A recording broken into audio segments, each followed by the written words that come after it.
And again, his opponent has not asked to come on the show. But you want to make sure that your vote is counted. Make sure, especially the early voting, where you're doing the touchscreen thing, make sure that it counts who you're voting for correctly.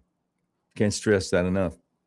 I was talking to somebody today about Faulkner County. Apparently there, I can't remember if there's only one polling location for early voting or perhaps election day, but Faulkner County, they want to make it really difficult for you. So if it makes a difference to you to have secure elections, do what you need to do to get out there and vote for my buddy Brian Norris. Because that's it's going to be interesting. It's really going to be interesting. So I don't know if you're aware of this. Well, we talked about the prohibited access files for the FBI a couple of weeks ago, and how they discovered that this thing even exists. Prohibited access files. That is a designation in the FBI's digital system where they put files that they don't want anybody knowing about, including most FBI agents. No, not making this up. Matt Taibbi, Racket News over in Substack, is the guy that broke the story. And if you're like, who's Matt Taibbi, Doc? He's one of the journalists that Elon Musk had to investigate the Twitter files when he bought Twitter a few years ago for $44 billion. Anyway,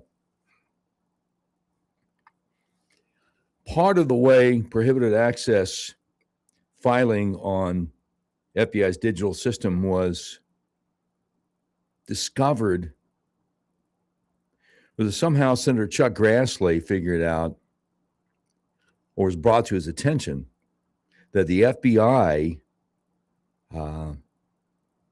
had subpoenaed all kinds of phone records back about 3 years ago for Kash Patel and Susie Wiles, neither one of whom were serving the government at the time. And if you tried to do a Freedom of Information Act request, nothing came up because it was in the prohibited access files. And so when Matt Taibbi was working on the story, they were talking to veteran retired FBI agents and asking about this prohibited access. And the FBI guys were saying, oh, you mean restricted access? Yeah, sure. No, not restricted access, prohibited access. And they're like, I don't know. I've never heard of that. So apparently nobody below like deputy director of the FBI was even aware this stuff existed. Matt Taibbi asked around about it. Apparently, it goes back to at least 1999 and the Clinton years, FBI Director Louis Freeh. But they're thinking it's probable that it goes back to before things were computerized, when they were just manila folders and file cabinets behind locked doors, going all the way back to Richard Nixon and J. Edgar Hoover. Anyway, Margot Cleveland, senior legal correspondent for the Federalist, she testified today about this. And I was debating about whether to put it on the air, but she went on for over 6 minutes. And as brilliant and wonderful as she is, she doesn't really have the most audio-friendly voice for radio. I'll just say it. She's fantastic. I follow her. She follows me, and I quote her on a regular basis. But anyway,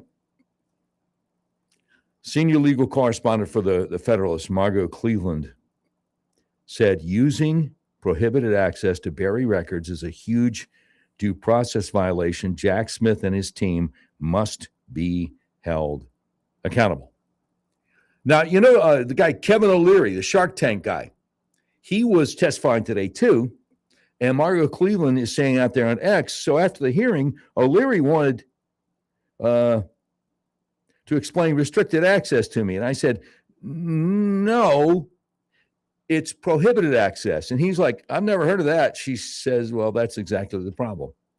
Now, I think it was Kevin O'Leary because she just says O'Leary. I was trying to figure out who it was, and I know he testified today too. So,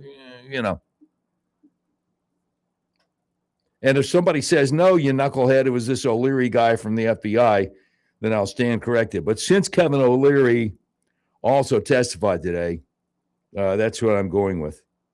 That's my story. I'm sticking to it. All right. So, meanwhile, back at the ranch. By the way, young Steve is filling in once again for young Tommy, his producer. Do we have the audio that I emailed over a little while ago? Oh, we'll get it. Okay. All right. Well, we can do that in a little bit. We don't have to do it right now. It's all good. Man,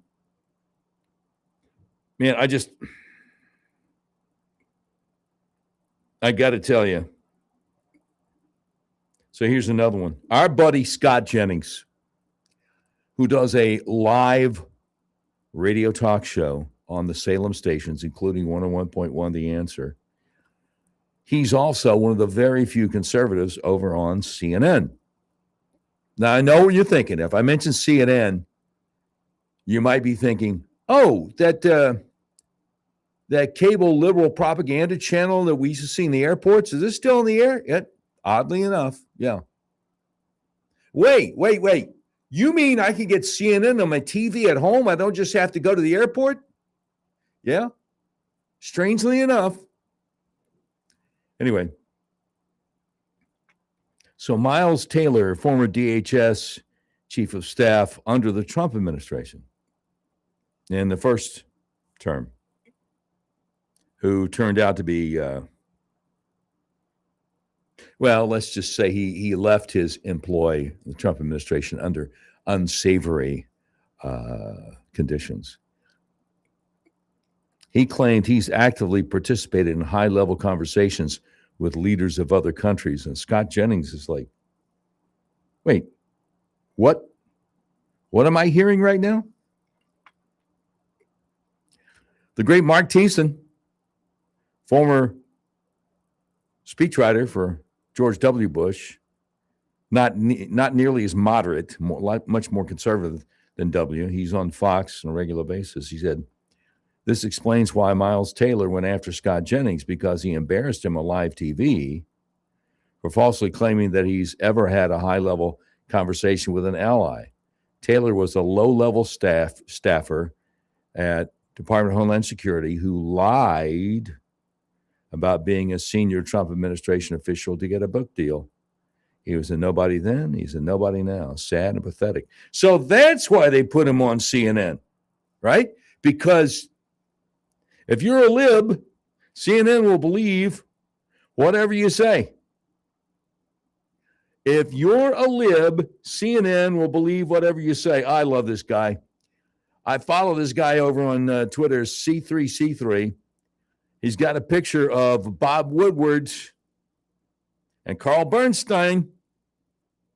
If you're old enough to remember Watergate, Woodward and Bernstein are the guys that broke the Watergate story, Washington Post back in the early 70s. Got a picture of them today in their dotage, in their antiquity.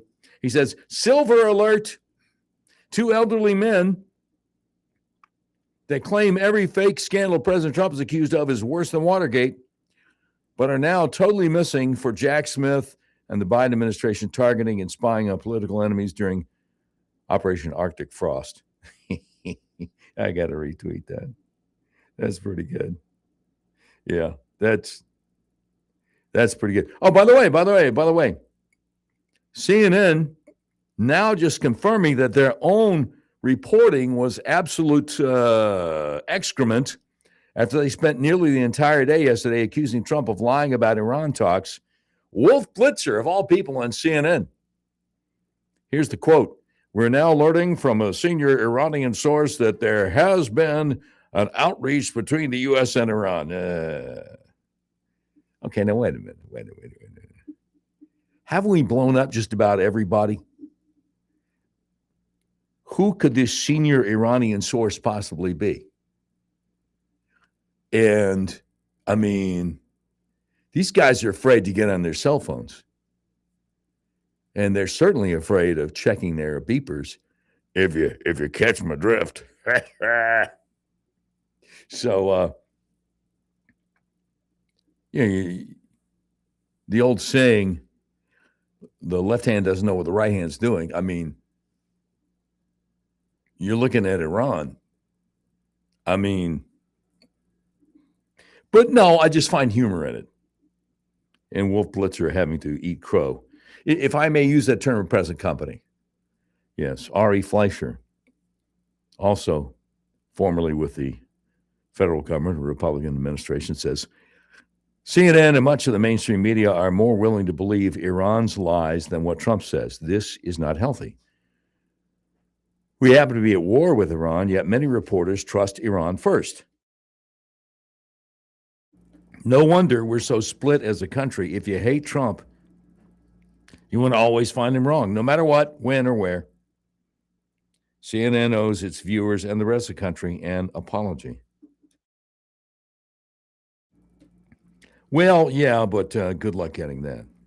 No, he's right. I mean, I get it.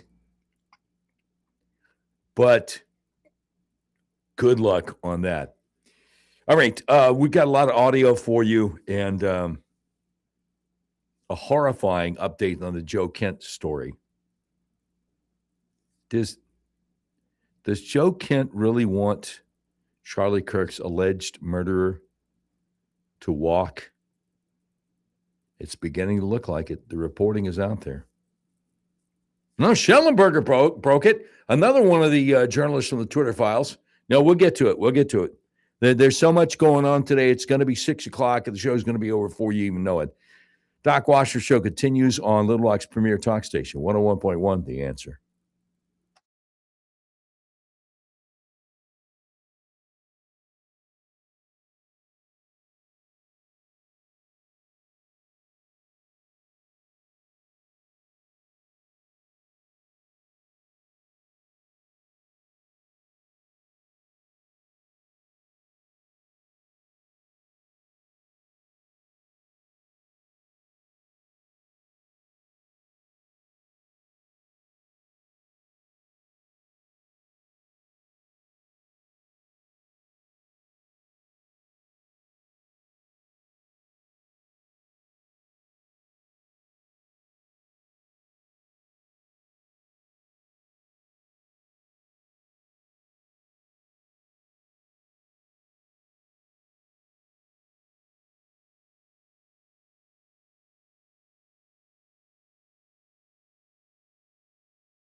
101.1, The Answer. Doc Washburn Show continues, where you can sound off and talk back. 501 401 1011.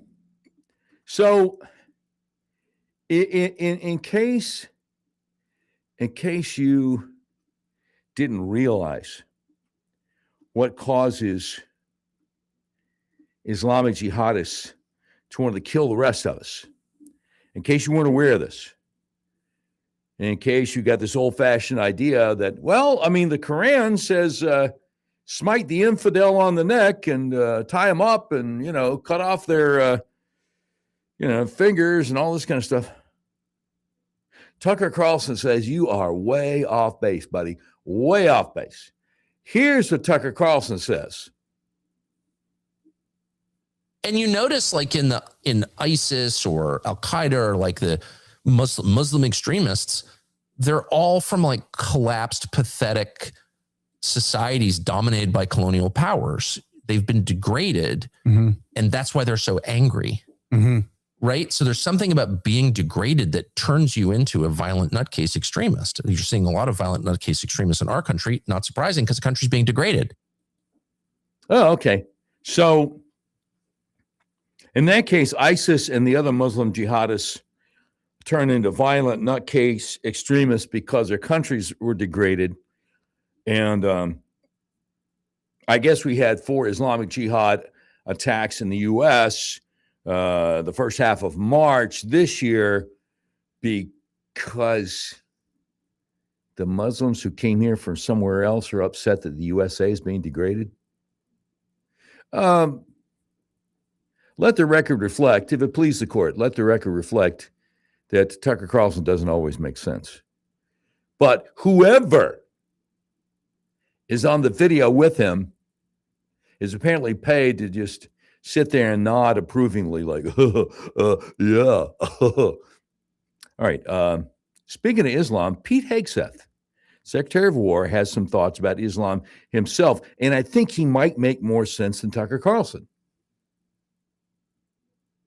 Name the Islamist enemy, whether they are Sunni or Shia, because this is a Shia regime, Sunni or Shia, and Iran's been willing to harbor them as long as that group is willing to try to kill Americans.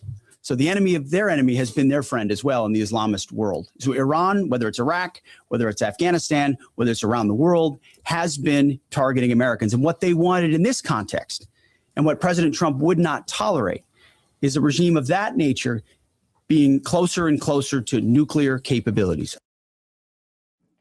Oh, I see. Yeah. Well, see, that actually makes sense. Hegseth actually makes sense, whereas Tucker is like in La La Land. Jake Sullivan was on whatever show Jon Stewart has these days, and they both instinctively believe Iran. Here's Jake Sullivan and Jon Stewart.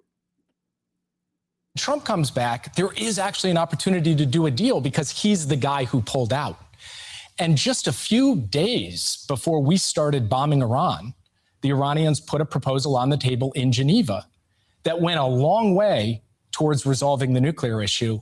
And my understanding is that our side, our negotiators, simply didn't understand what they were being offered, and they ignored it and decided to go ahead and strike. Our guys didn't understand. Was it in Farsi? What I don't. What do you mean they didn't understand? Like they didn't understand the Iranians negotiating code? If you listen to the way that the Trump administration officials who were involved in this spoke about what the Iranians were proposing, there's a mismatch between that and what the mediators, the Omani mediators, said was actually on the table. Okay, now, for context, Jake Sullivan was National Security Advisor to Joseph Robinette Biden for 4 solid years. And after the October 7th, 2023 massacre of over 1,200 people in Israel by Gazans, not just Hamas, but also just garden variety citizens of Gaza, a few months later, Jake Sullivan was on with Savannah Guthrie on the Today Show. Perhaps that's a familiar name. And she was asking him, well, there's some concern that the aid, a lot of trucks are being sent into Gaza from Israel with aid, with food and stuff like that for the Gazan citizens. And there's some concern that Hamas might be hijacking some of these trucks with this aid. And Jake Sullivan said, oh, we have safeguards in place to make sure that doesn't happen. And buddy, Savannah Guthrie, just a classic world-class journalist. You won't believe what her follow-up question was after Jake Sullivan lied through his teeth, assuring her that there are safeguards to make sure that Hamas doesn't hijack the trucks full of aid once they get into Gaza. Savannah Guthrie's follow-up question was, oh, okay. I know. Look, I know she's having a tough time, and we hope and pray that her mother is found alive, but that's the Jake Sullivan we're talking about here. Lies through his teeth, and mainstream media just rolls over for it. Whether Savannah Guthrie or George Stephanopoulos from back in the Clinton days or whoever it is. Yeah, we'll believe the libs. We'll even believe Iran. Hey, I'm Doc Washburn. More coming up. 101.1 The Answer.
101.1 The Answer. Doc Washburn Show continues. We sound off and talk back. 501-401-1011.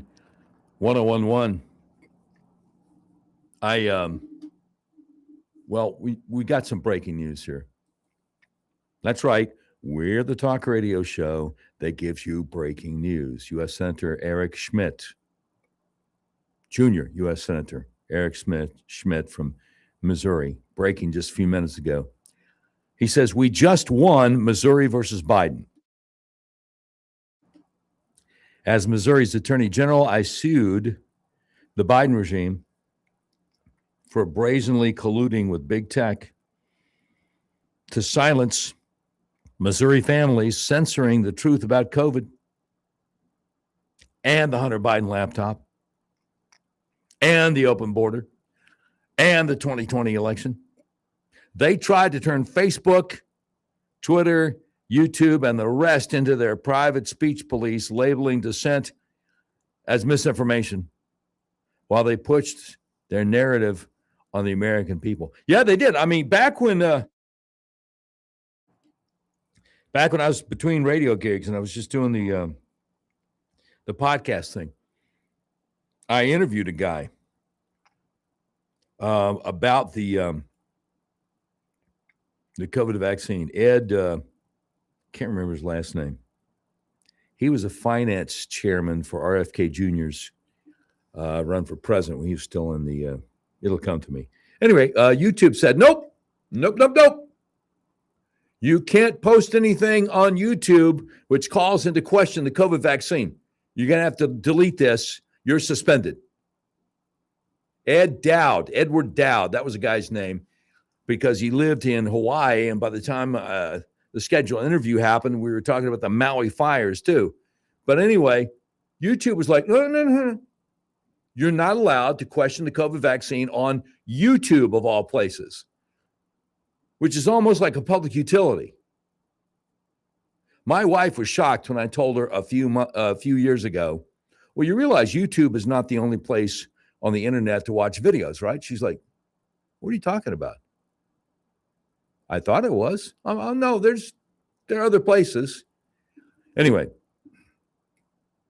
Eric Schmidt says today, after years of unrelenting litigation, we took the deep state into a historic 10-year court-enforceable consent decree. It directly binds the Surgeon General, the CDC, and CISA.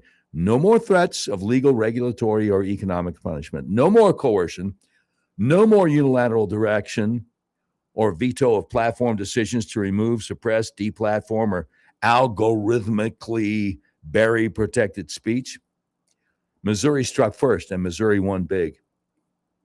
This is the first real operational restraint on the federal censorship machine. It locks in the First Amendment principle we fought for, which is that modern technology doesn't erase your rights, and government labels don't strip speech of protection. The deep state just got checked. For every working Missouri family tired of being silenced by their own government, this victory is yours. The Heartland fought back, and the Heartland delivered. Buddy, I mean, that right there, that's a big deal. And I certainly hope. And he says, you can also read more about it in my New York Times bestseller, The Last Line of Defense, available anywhere books are sold. Yeah, it's called The Last Line of Defense, How to Beat the Left in Court, Senator Eric Schmidt. That's a big deal. And I hope that it will have resounding ramifications. I have no idea if our Attorney General, signed on to it. I would be surprised if he didn't. But anyway, I just thought I should share that with you. All right, we got more audio. I was talking to you about people, libs, saying, well, they just, without even thinking, they believe Iran over our government since we have a Republican in office. But this next audio clip is darker because John Brennan, former CIA director, John Brennan, former voter for communists, John Brennan, current Muslim, knows better. Oh, well, I tend to believe Iran more than I do Donald That's Trump crazy. because he could not acknowledge the truth, even when it is, he's slapped in the face with it repeatedly. And it's clear that, he is flailing right now. He's trying to figure out how he's going to get out of this debacle that he has created. And so he's going to make these claims about negotiations that the Iranians now are sending signals that they really want to make a deal and indicates that they're going to make a deal on our terms. I don't think anything close to the truth in that statement. All right, young Steve, you remember a movie about the war in Afghanistan called Zero Dark 30? You might not remember because it happened so quickly, but some folks were going in to talk to, I think, the CIA director in his office in Washington, D.C.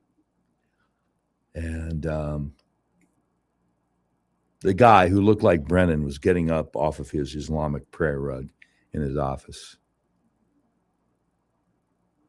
If you watch the movie again, and I don't know where everything is, you got Hulu and Netflix and Acorn and Zulu and Roku and I don't know.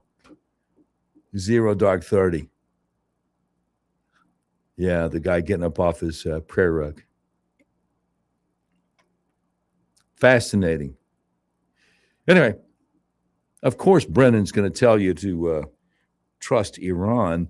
Brennan subpoenaed now a federal grand jury down in Fort Pierce, Florida.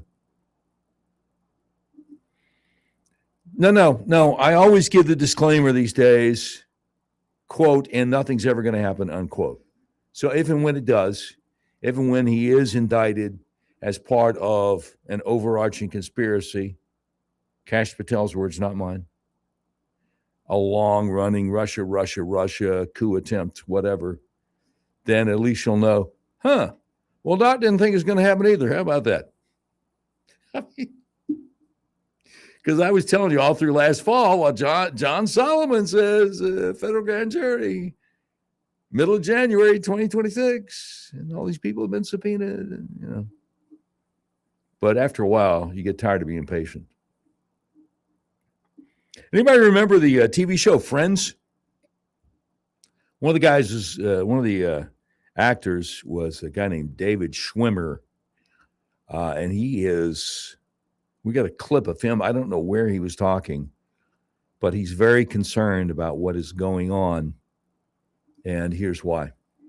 No one's asking you to solve the conflict in the Middle East.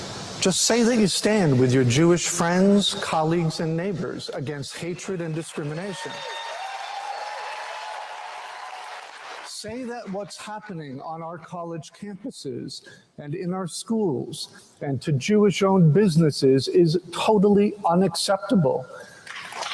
Say anything in solidarity with the Jewish community. We really should, because people are being lied to, and the younger the folks listening, the more they are tending to buy the lies. And I'll never forget General Eisenhower at the conclusion of World War II. Well, probably even before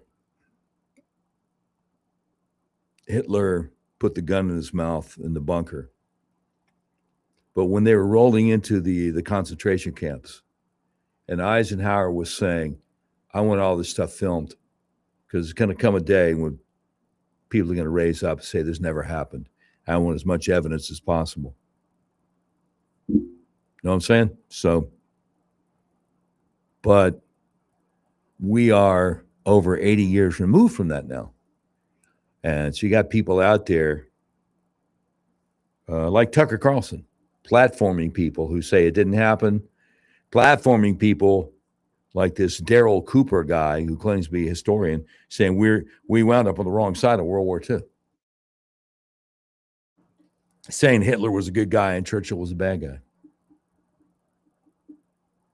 It's happening.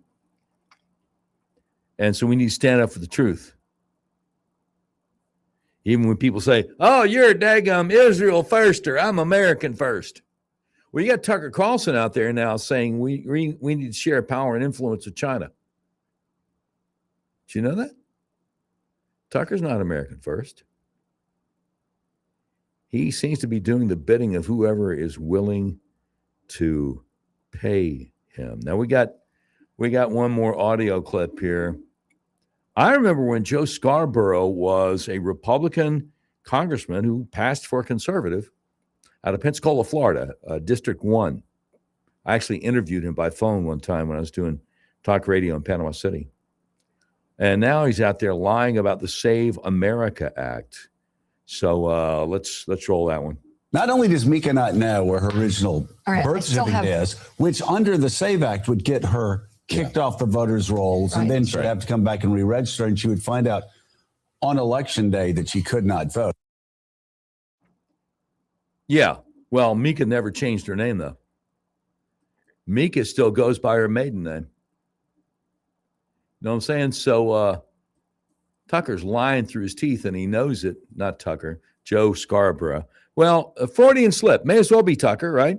They're both lying, right? Lying through his teeth. He wants people to think that Republicans in Congress are trying to disenfranchise all married women. Now, when you think about it, what demographic is most likely to vote Democrat? Young Steve, you have any idea? Single women, married women, majority of them vote Republican. So Joe Scarborough wants people to think that Republicans are trying to disenfranchise part of their target demo, married women, which makes no sense. What? No, I don't want to talk about his intern that was murdered. No, I was in Florida. I was in Florida at the time. I know who Lori Klausutis was. 28-year-old. I know. Intern found murdered at his satellite office in Fort Walton Beach. No, I get it. I understand it. I don't want to get into it right now. What? No. I know the medical examiner was really strange guy who had his own issues. No, I've never seen any evidence tying Joe Scarborough to the murder of his intern. No, I know he resigned from office a few months later. I get it. Do we have to always, whenever Joe Scarborough is in the news, bring up the murdered intern and the fact that the case was never solved? Do we have to? Okay, fine. For the listeners who want to look into it, her first name is Lori and her last name is Klausutis. Okay, there. Are you happy? Are you satisfied? Fine. Okay. So much more breaking news. We got to get to the Joe Kent Charlie Kirk connection. We'll probably do that out of the 5 o'clock news. A lot more to talk about. Doc Washburn Show continues. Little Rock's premier talk station, 101.1 The Answer.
101.1, The Answer.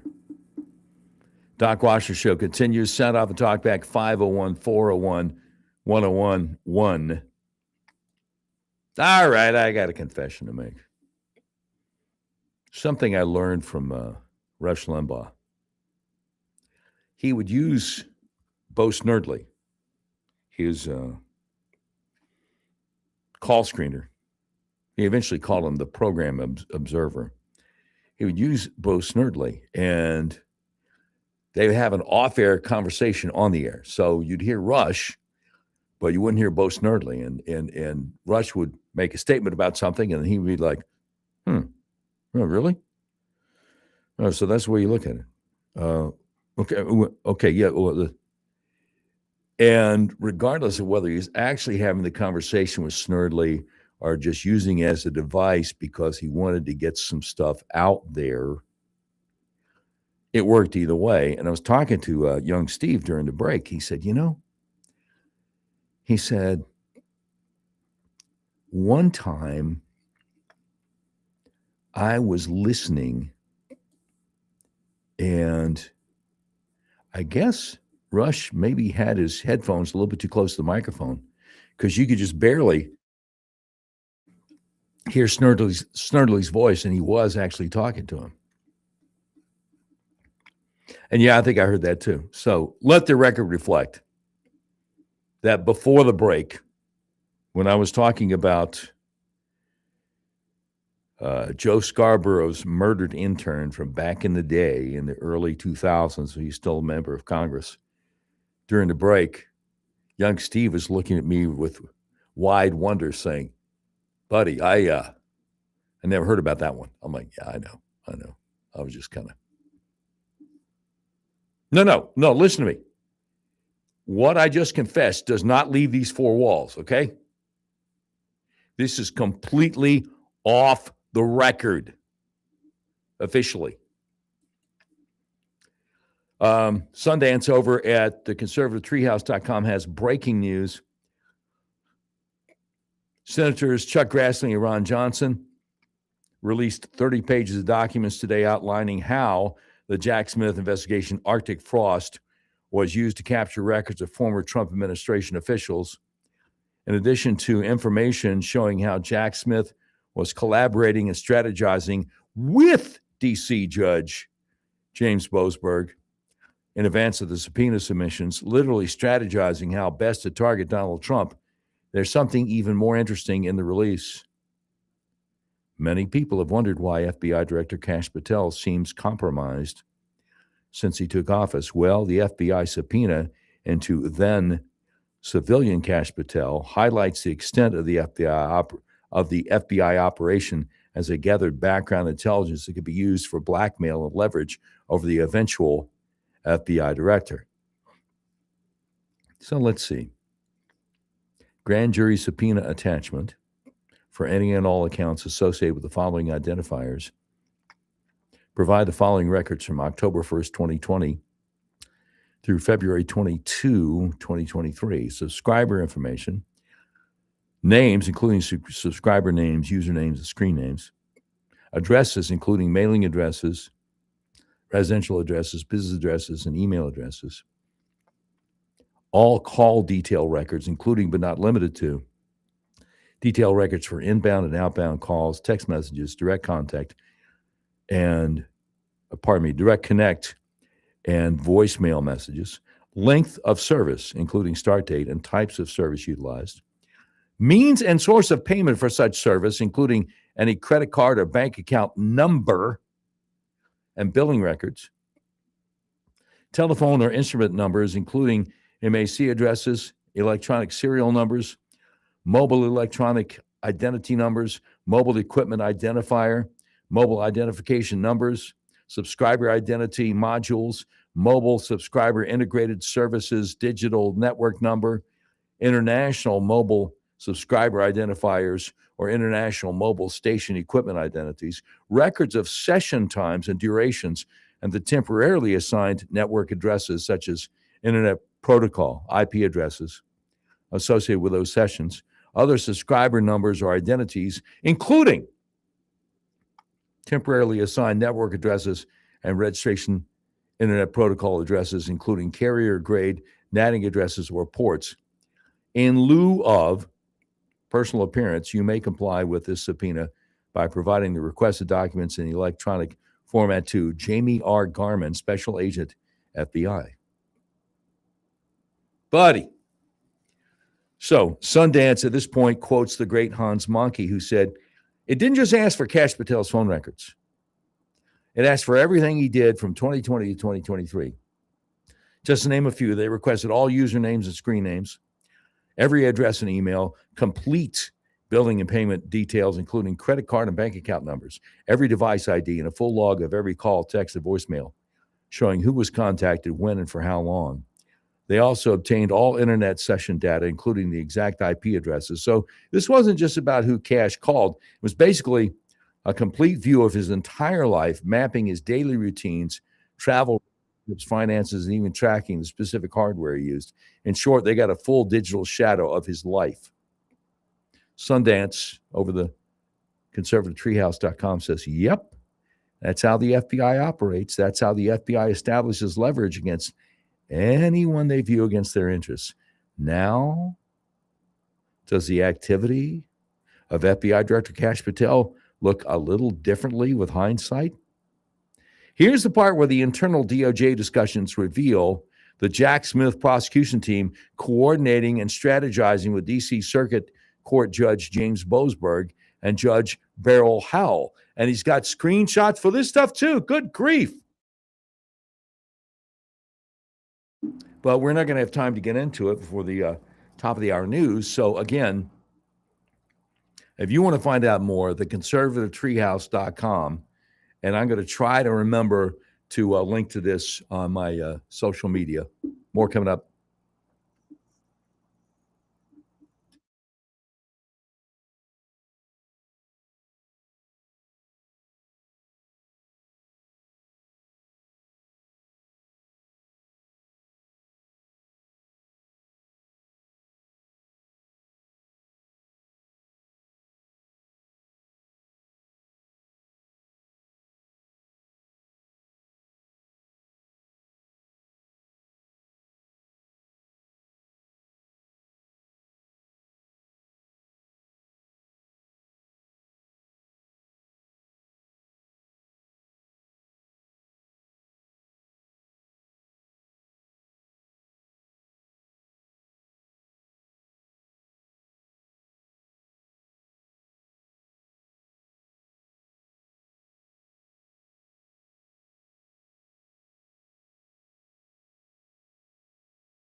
.1 The Answer, Doc Washburn Show continues. Sound off and talk back 501-401-1011.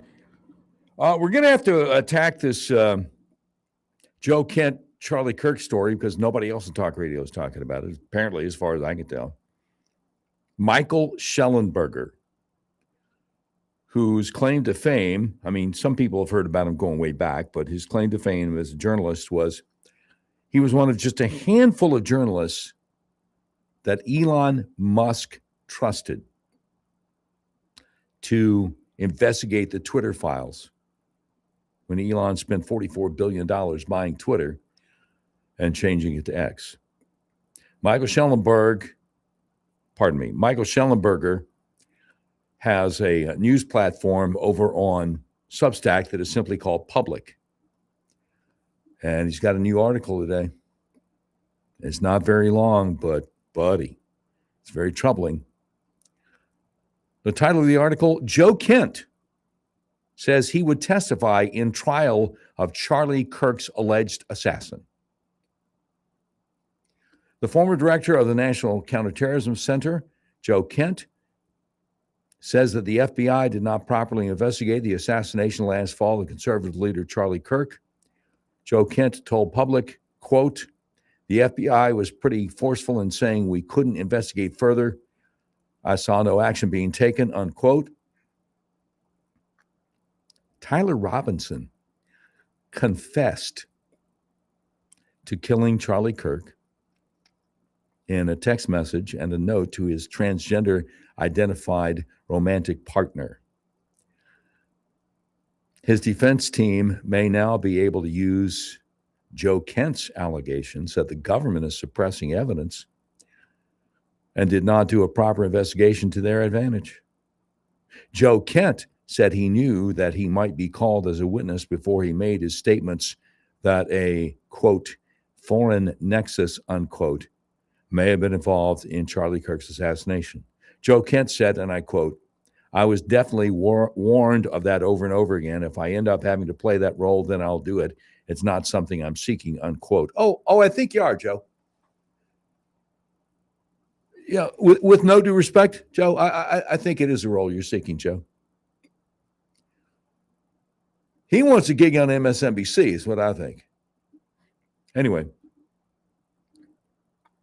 when pressed that his testimony could help Tyler Robinson's defense team, Joe Kent said, quote, then honestly, so be it. If it gets us to the truth, that's obviously the risk I'm taking, unquote. Neither Tyler Robinson's defense attorneys nor the prosecuting attorney responded to requests for comment from Public. A law enforcement official told the New York Post that Kent had no authority to probe Kirk's death. The law enforcement official speaking to the New York Post said he wasn't blocked from investigating excrement. He was blocked from accessing files he had no role or statutory authority to access. Come on, man. Come on. You got to take your lumps. We just follow the truth, right? Was that insane woman Candace says? Oh, I'm just asking questions. Joe Kent said that the FBI's behavior suggested a wider effort. Quote, obviously, if I was wrong, then they would have let us run down all these leads and they'd be like, well, there's nothing there, man. It was just a crazy furry. Had we not been so forcefully blocked from running down leads, I would 100% be right there with you. But the more that we found, the more aggressively that we are blocked, unquote. In response to the question of whether there is evidence that Robinson had accomplices, Joe Kent replied, quote, there's not, from my vantage point, nothing specific on the state of Israel, unquote. Wait, what? You weren't asked about the state of Israel. You were asked if Tyler Robinson had any accomplices. You know, the Tyler Robinson who admitted in his Discord group what he had done, that Tyler Robinson. The Tyler Robinson who, let's see, how can I put it there were social media messages in the days leading up to Charlie Kirk's assassination from people who attended the Utah Valley University saying, hey, something big's going to happen. You'll know what it is. It'll be in the news. None of that had anything to do with Israel, but I think it's quite telling that when Schellenberger is asking Joe Kent, so you think Tyler Robinson had any accomplices? Well, there's nothing specific on the state of Israel. Who mentioned the state of Israel? Was the state of Israel in the Discord group with Tyler Robinson? Oh, by the way, Joe Kent. Is the state of Israel in the room with you right now? When he was asked if he had evidence of Israeli cutouts or go-betweens, Joe Kent said, quote, it would be speculating for me to say yes, so no, nothing specific on that, unquote. But Joe Kent went on to describe things that he says he found suspicious. Quote, the stakes are high. Israel really, really wanted this war. They believe it's existential, unquote. War? You mean the war, the Ayatollah's been at war with us since late 1979? That war, Joe Kent? And we're trying to put a stop to it? You treasonous... I can't really say the next word on a Christian radio station, can I, young Steve? No, I didn't think so. Okay. But it rhymes with... No. Well, no, it doesn't really rhyme with mustard.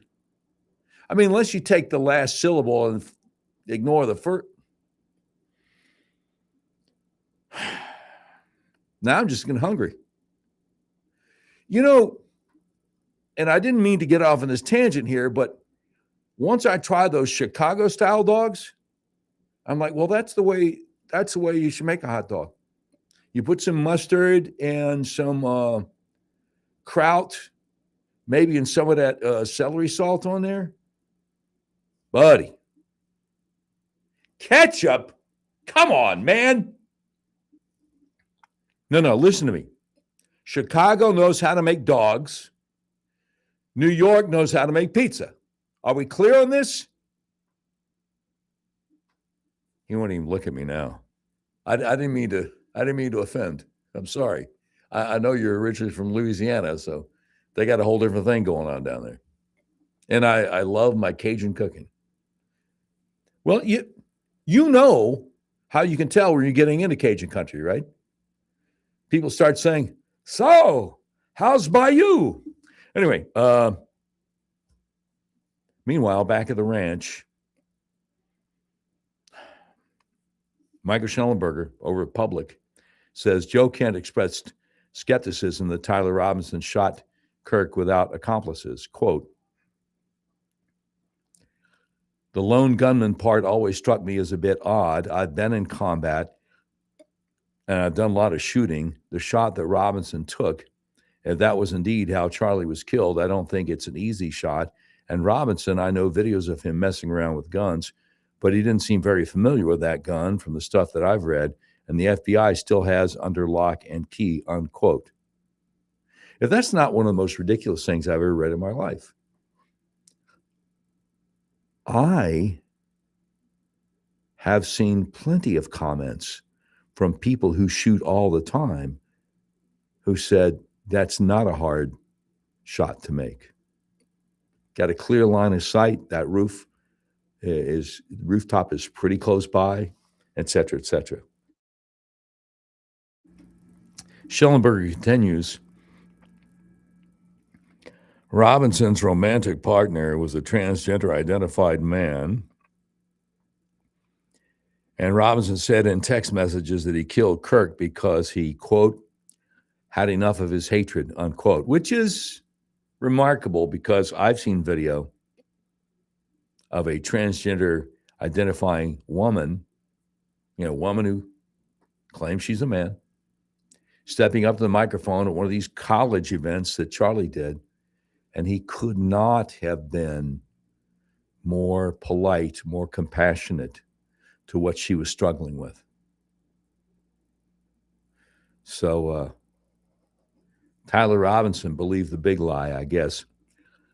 Schellenberger continues, under the Brady rule, which the Supreme Court established way back in 1963, prosecutors are legally required to turn over any evidence that might prove the defendant's innocence or at least reduce the defendant's guilt. Oh, pardon me, reduce his sentence. Well, you can't prove the defendant's innocence. I think Schellenberger's goofing up here. Brady material is possibly exculpatory evidence. In other words, that might make it easier for the criminal defense team to plant reasonable doubt with the jury. No. I look, let me just go back to yesterday when John Ratcliffe had Robert Mueller under oath. What do you mean this doesn't exonerate him? It's not the job of a prosecutor to exonerate somebody. You either find enough evidence to charge or you decide, or you decline. Declination. You decline to charge. Anyway. So Michael Schellenberger wraps it up saying, Joe Kent's statements potentially offer an alternative suspect theory to argue to a jury that Tyler Robinson is a scapegoat and and that police and prosecutors had tunnel vision, zeroing in on their client immediately and ignoring all other evidence. Joe Kent said, and I quote, I'm not casting doubt on whether Tyler Robinson is innocent or guilty.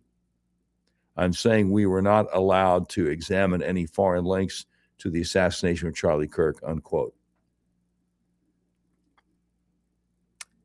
Joe Kent doesn't seem to be familiar with the courtroom. It's not whether someone is innocent or guilty. It's whether they're found guilty or not guilty. You have a presumption of innocence till you're found guilty beyond a reasonable doubt by a jury of your peers. That's it. A lot of people are responding to this breaking story that Schellenberger has over on the public platform on Substack about Joe Kent seemingly wanting to bend over backwards to cast doubt on Israel. And if it means that a murderer walks free, he seems to be good with it. We'll talk about it coming up. The Doc Washburn Show continues. Little Rock's premier talk station, 101.1 The Answer.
101.1 The Answer. Doc Washburn Show continues. Or you can sound off and talk back 501-401-1011. Blake Neff is the producer of The Charlie Kirk Show. He says Tyler Robinson literally confessed to his parents and was turned in by them and has his DNA all over the weapon used to kill Charlie Kirk. But some people are so obsessed with hating Israel, the same thing they're obsessed with literally every day, that they will try to help a murderer get off so they can keep pursuing their daily obsession. All right, I got to ask something.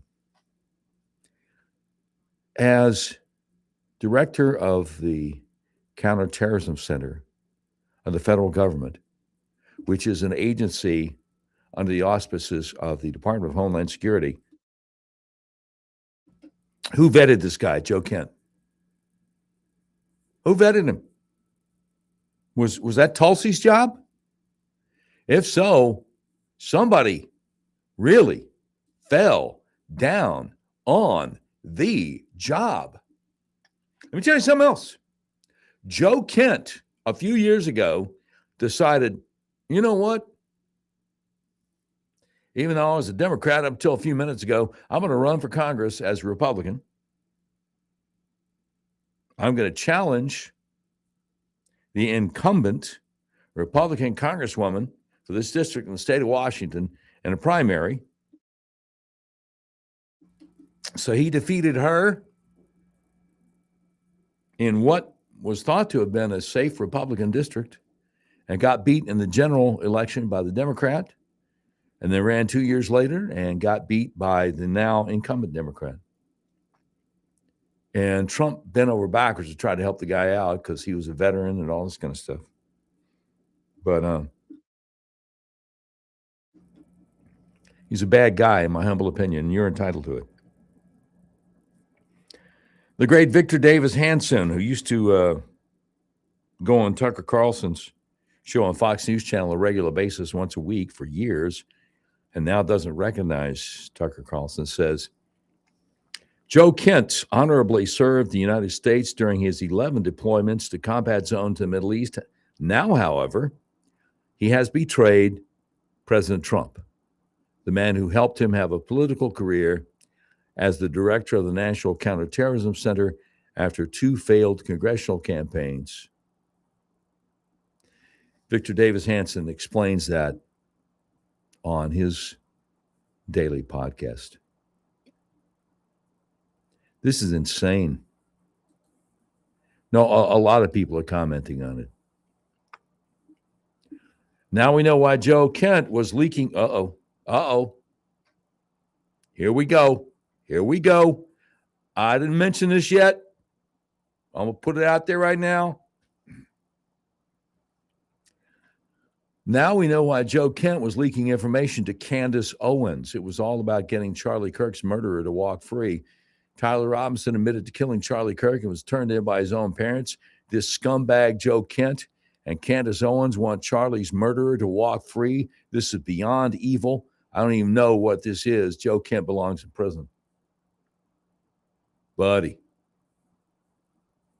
I mean, this is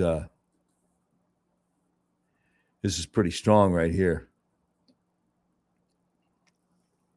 So the MG Show, another one of those podcasts. I can't keep up with all of them. But Jeffrey Peterson with a D, host of the MG Show, says, we called it. We've been saying for months that the lone gunman narrative on Charlie Kirk's assassination was too clean, and now Joe Kent is out here offering to testify for Tyler Robinson's defense team, pushing more to investigate foreign angles and questioning the slam dunk case right as the trial heats up. Exactly what we warned about: controlled opposition, muddying the waters, and helping the assassin's side. And he's definitely helping the assassin's side. That's what's going on here. It's very concerning. Very concerning. You know, I never thought that I would see Laura Loomer as the voice of sanity and reason. But the world seems to be upside down these days, and she says it is being reported by Schellenberger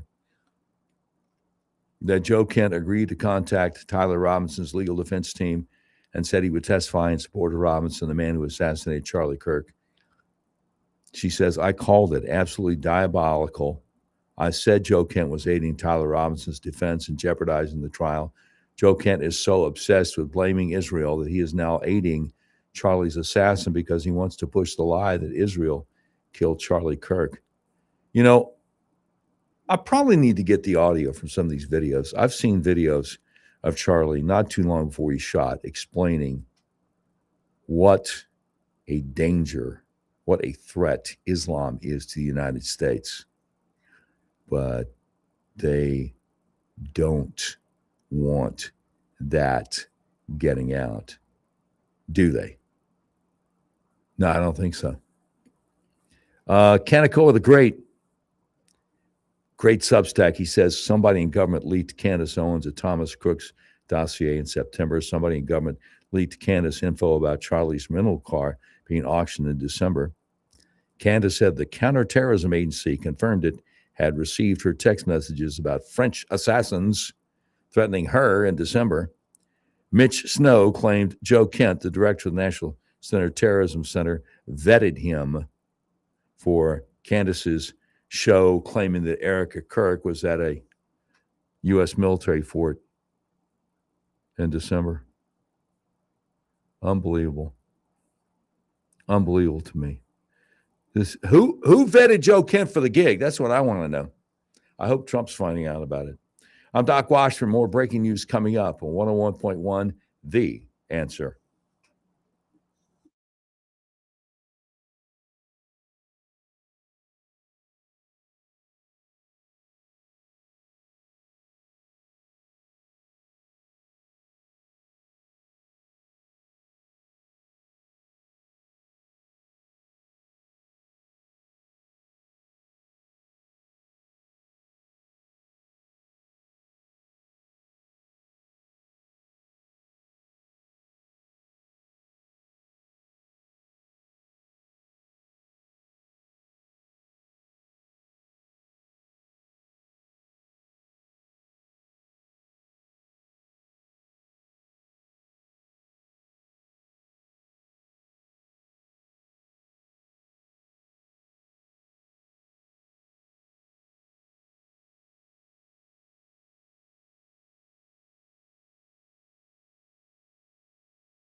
101.1 The Answer. Doc Washburn Show continues. Sound off and talk back. 501-401-1011. So let's just go right through it. Rabbi Pasash Walicki, who was one of the 9 people in Charlie Kirk's private group chat. He says, what has now come to light is shocking. Andrew Colvett, Charlie's right-hand man at TPUSA, Turning Point USA, acting in good faith, sent the screenshots of Charlie Kirk's text to Joe Kent. As the former head of counterterrorism, Andrew Colvett was seeking professional insight before the murderer was caught, because that was what Joe Kent was at the time. Head of the Counterterrorism Center. Joe Kent pressured Andrew Colvett to release the messages publicly to stir suspicion toward Israel. Andrew refused.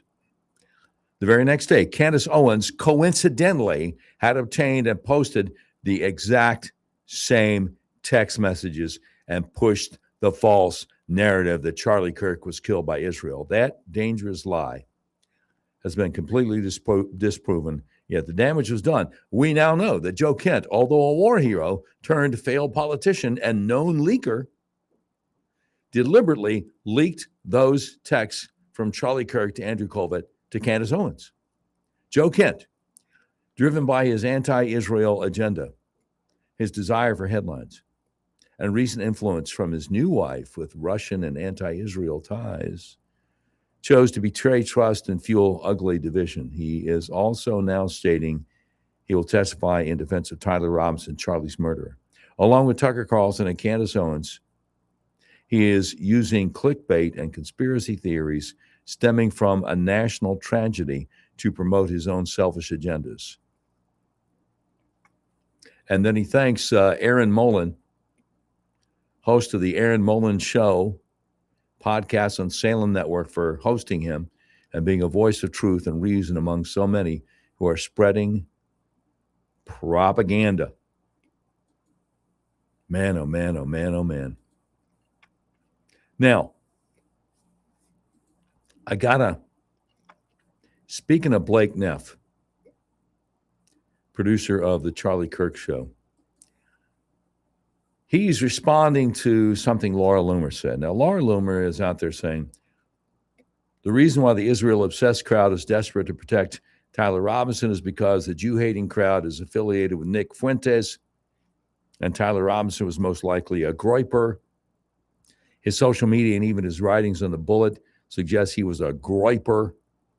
He wrote phrases from songs on the groyper playlist on his bullet casings. He's obsessed with furry culture. And she just goes on and on and on and on and on and on and on about how Candace Owens and Tucker Carlson are trying to mainstream Nick Fuentes and the groypers.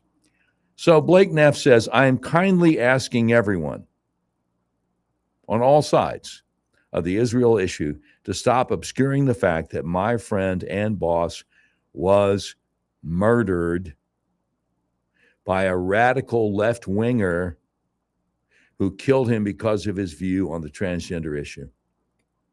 I mean, that's what it looks like.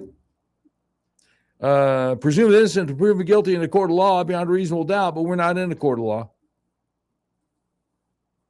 Just so you know. So also, Blake Neff said earlier today, the news about Joe Kent testifying for Tyler Robinson broke just minutes before the Charlie Kirk Show today, and he did not hold back his feelings about it. It's 7.5 minutes of video. If you want to check it out, Blake Neff, N-E-F-F, over on X. Brian Lewis with South Dakota Young Republicans says it's absolutely beyond belief that Joe Kent, someone who I once regrettably supported for office, would testify in support of transvestite-loving communist murderer Tyler Robinson. Conspiracies and the just asking questions buffoons are trying to destroy the American right. Yeah, so it would seem. So it would seem. And again, Andrew Colvett, producer of the Charlie Kirk Show. No, yeah, executive producer and spokesman for Turning Point USA, said shortly after Tyler Robinson's arrest, the prosecutors released a probable cause affidavit detailing the evidence gathered immediately after Charlie's assassination. The evidence presented at that time was overwhelming. In the months that have followed, we know the investigation has continued. More details will come out in May when the assassin has a probable cause hearing, and we're certain there will be even more evidence demonstrating why the state believes Tyler Robinson is the assassin. But now we have a former government official, Joe Kent, who has reportedly indicated he's willing to testify on behalf of the defense to get Robinson off the hook for an evil he committed. Joe Kent just crossed a red line, and it's a massive betrayal of Charlie, his wife, his kids, and the entire Turning Point USA family. Just because he didn't get let into the investigation doesn't mean it wasn't investigated. Man, oh man. That's strong, brother. That's strong. Katie Pavlich responds. Remember Katie, she used to be on Fox News. Now she's on News Nation. She says, I've been waiting for the trial to weigh in on much of this, but wow, I didn't think behavior in the aftermath of Charlie's murder could get much more evil or depraved, and yet it just did. Absolutely disgusting and revolting. It sure is, fam. I mean, this is so outrageous. Now, we had Jake Sullivan on earlier, a clip of Jake Sullivan, National Security Advisor to Biden, saying that he trusts the Iranians, that they were willing to compromise the U.S. and the U.S. didn't understand their offer. The great Hans Monkey says, Jake Sullivan was the key architect of a hoax that was concocted inside the Hillary Clinton campaign, and then he went out and sold it to the public as if it were a real story, tying Trump to Putin. No one who has done anything like that should ever be listened to or believed on anything ever again. But, in case you weren't listening earlier, I'll remind you, when Biden was still in office and Jake Sullivan was still his national security advisor, he's on the Today Show with Savannah Guthrie, of all people, and she asked, hey, there's some concerns about these trucks full of aid, foodstuffs and stuff, going from Israel into Gaza. There's some concern that some of these trucks, these aid trucks, are being hijacked by Hamas and they aren't getting to the people. Could you address that? And Jake Sullivan said, oh, we have safeguards to make sure that's not happening. Just a bald-faced lie, and easily disprovable lie. Savannah Guthrie wouldn't have the concerns if there wasn't available video evidence showing Hamas hijacking the trucks as soon as they came over the border from Israel to Gaza. Jake Sullivan says, oh, we have safeguards in place to make sure that doesn't happen. And Savannah Guthrie just says, oh, okay. Again, the libs believe each other and the libs believe the bad guys. I'll never forget after 9/11, you know what? It was before 9/11. It was another terrorist attack because I was in Savannah, 97, 98. And it was my first talk radio gig. I was part of a crew doing a morning show at a talk radio station. And we basically had the crew the boss had put together. And it's like, you're the host and you got this guy and you got this guy. Anyway, one of the guys is a lib. And we had been attacked. I'm trying to remember which attack. It was something in 97 or 98. And his response was, well, I wonder what we did to make them mad. In other words, Muslim jihadists have no agency. It must be our fault. Kind of like when Ron Paul got Giuliani so upset in one of those debates leading up to the '08 Republican primaries. Say, well, if we hadn't been over there where you had no place to be, we didn't belong over there. And Giuliani just, handed it to him. I keep telling you they're going to hit us again. And if and when they do, people are not going to be trying to decide whether they want J.D. Vance or Marco Rubio to be the Republican nominee in 2028. They're going to be looking for somebody like Coach Tommy Tuberville, U.S. Senator from Alabama. He's out there on X again saying radical Islam isn't just an issue in the Middle East. It's now in our own backyards, just waiting to attack. I refuse to sit down and watch our great country turn into the United Caliphate of America. We need to wake up and fight back. True, there's only one problem with what he said. The word radical. No, it's just like the dictator of Turkey said, there's no radical or moderate Islam. Islam is just Islam. He should know he's a Muslim leader of what used to be a secular country and now is a Muslim country. Try to squeeze as much breaking news in as we can. Coming up, the Doc Washburn Show continues on Little Rock's premier talk station, 101.1 The Answer.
One 101.1 The Answer, Doc Washburn Show continues. Sound off and talk back, 501-401-1011. The great Glenn Beck, the great Glenn Beck, is quoting Yasmin Mohammed, author of Unveiled and host of the Yasmin Mohammed podcast, because everyone has one these days.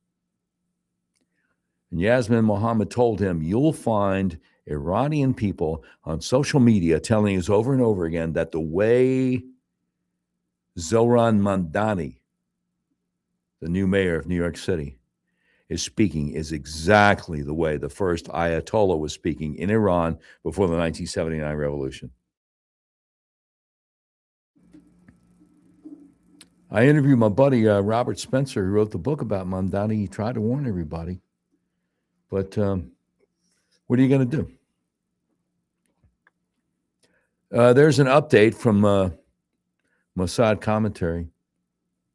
Michigan's Temple Israel synagogue attack response leader, Michael Bouchard, says he's been flooded with 330,000 threats, including messages telling him to kill himself and calling him a Jew lover.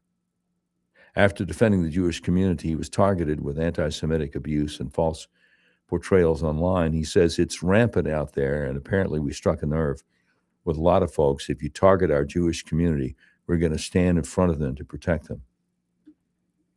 People are upset that the